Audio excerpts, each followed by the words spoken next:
தெரியுதா? மனசில் ஃபோக்கஸ் ஆகுமா ஃப்ரெண்டில்? அகர முதல்ல ஓகேயா? அகர முதல்ல ஏ லு இத்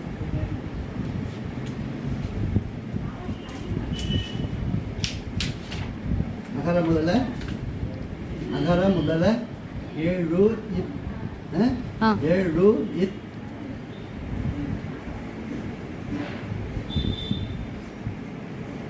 எழுத்தெல்லாம் ஓகேயா? அகர முதல எழுத்தெல்லாம் புரியுதா? அகர முதல ஏழு இத் எழுத்தெல்லாம்